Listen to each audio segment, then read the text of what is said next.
So ito guys, may ginagawa kaming sandi na na chiller. Ayan isang taon pa lang daw to guys, na mahigit. Natapos lang yung warranty, wala na siyang lamig. So bali ayan sandin. Rinisyuran ko na siya. In-individual ko na to guys. Ayan naka-individual yung low side niya tsaka yung kanyang high side, low side. Ayan naka-individual na siya. So itong gumalaw yung low side niya. Ayan wala na sa 90, mahigit na lang 120 yan, nandito sa 120 ko yan nilagyan ng pressure. Tapos ito 200 yung low side, hindi gumalaw yan hindi nagbago yung low side nya. So ang nito is recoil. I-recoil namin dito sa loob dito.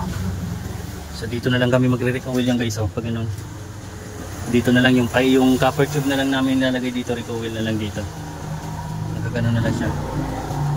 So yun ang gagawin na lang namin dyan. Bali yun na lang, recoil na lang, yun ang pinakaanong paraan na lang dito. Wala na, ang bilis ng niya, bilis niya bumaba. Kapupull out lang namin ito guys. Ayan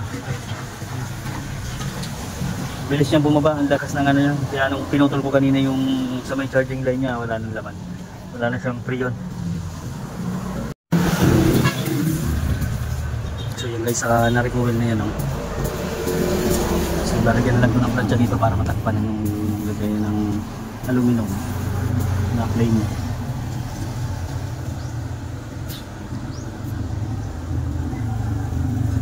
Ito na guys yung chiller na na-recoil.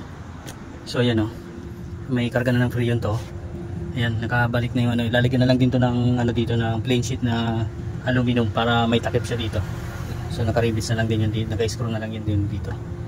Bali sarado to, magiging sarado to, pantay dito yan. So yan guys, nag-yellow na yan So ayan dito na yung ice ng piping nya. So okay na yan guys. Ayan. So bali magdamag muna to testingin. Bali bukas na ng umaga to ipipin shop. Tsaka linggo bukas walang pasok, Lunes na to may di-deliver. So medyo malayo-layo din yung nito. Malayo-layo yung paghahatiran din ito. So yan guys, okay na yan. Bali didiligo na lang to pagka hindi na siya nag-moist, nagtuloy-tuloy na siya. Yan yung kanyang karga. Bali deliver na lang din to. Ipipen shop pa yan. Siguro mga Monday na may ipipen shop yan. Matesting pa yan maghapon bukas. So bali to guys, kompleto na yung preo nito.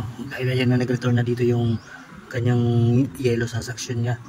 So ayan ganyan na. So kompleto yung kanyang karga. So ayan guys, bali sa na lang yan, pagpenso pa yan kompleto na yan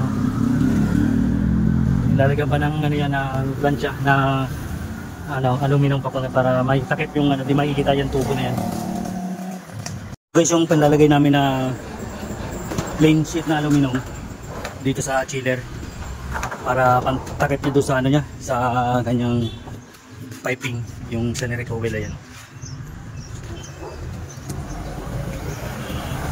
Ayan.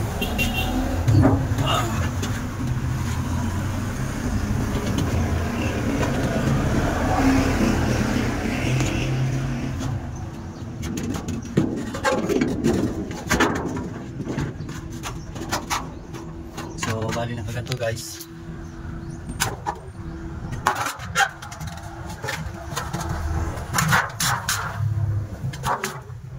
Bali nakaganyan yan guys. Bali naka-screw na lang yan.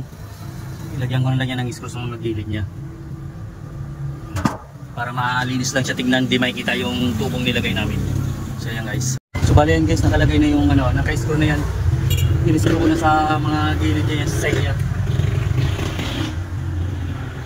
So ayan, naka-screw na lang yan. Pero obserbahan ko muna to, di ko muna sa ipipin shop ngayon. Dahil kanina pagdating ko naka-vacuum siya. So nagalaw lang yung niya kaya nag-yellow ulit. So obserbahan lang muna to. So ito guys yung ref, yung chiller. Yan kinargahan ulit ng panibagong freon. Bali ulit pinalitan ng filter dryer, tsaka siya ulit, nire-process. Tapos plinashing na rin ulit yung kanyang high side kasi nagmo-moisture siya. So ayan na yan nakargahan na yan pagka pwede na, pagka hindi na to na moist bukas, pwede na namin i-deliver bukas. Ito guys, pwede ko na to i-print shop. So ayun automatic na siya. So bali magdamag na tong naka testing, okay na siya, di na siya nag-moist. Nag-automatic na nga siya. Pagdating ko automatic siya, yun naka-start niya lang ulit. So ayan. So i-pinch ko na lang to guys para mamaya deliver na namin to.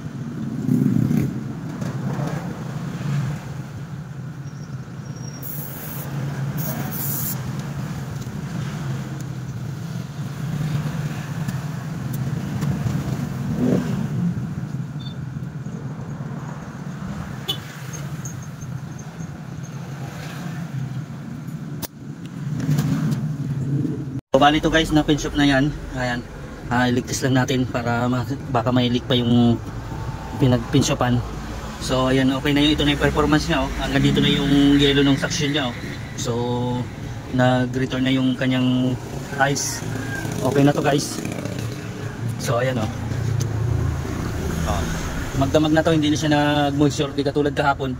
Nag-moisture pa siya, kaya pinalitan ulit namin to ng panibagong filter, tapos pinashing ulit yung high side niya para matanggal na talaga yung kanyang moist. So ayan guys, okay na yan, deliver na namin to mamaya.